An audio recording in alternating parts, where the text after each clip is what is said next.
Vallahi hammaga salom obunachilar. Bugun men mana shu arenada komment yozishgani uchun Warden bilan golemni urishtirmoqchiman. Sizlar ham kommentga yozing. Men shu shartni bajaraman. Qani, men sizlarga arenamni ko'rsatmoqchiman. Mana bu tugma. Ikkalasini masalan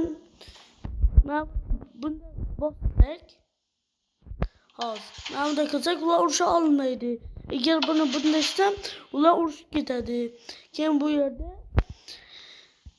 o'yinchilarning kiyimlari bor. Har xil kiyimlar bor. Nezarat, olmos, oltin va hokazo.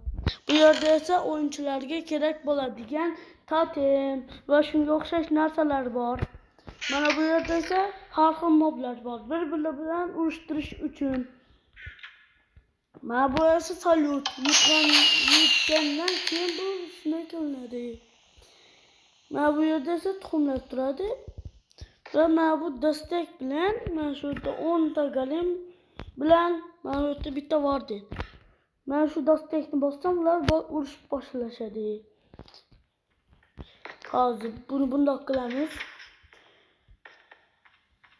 Keyin obuna bo'lishni unutmang va kommentga yozib keting. Nima shartni bajaray?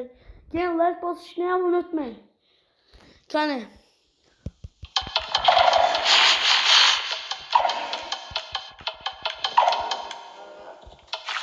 Endi bu tugmani bosamiz. Jangga. Bittadan bolalar ko'ramiz. Golemni tutsak, Wardenni ketdi. Oxirida ko'ramiz. Hamda bolalar, men nega bitta golem qo'yganim sababli Warden bitta golemni yo'q qila oladi. Shuning uchun men 10 ta qilib qo'ydim. Endi ko'ramiz. Kim yutadi ekan. Va bitta golem. Desam adashgan bo'laman. Golem emas, bizda Warden g'olib bo'ldi.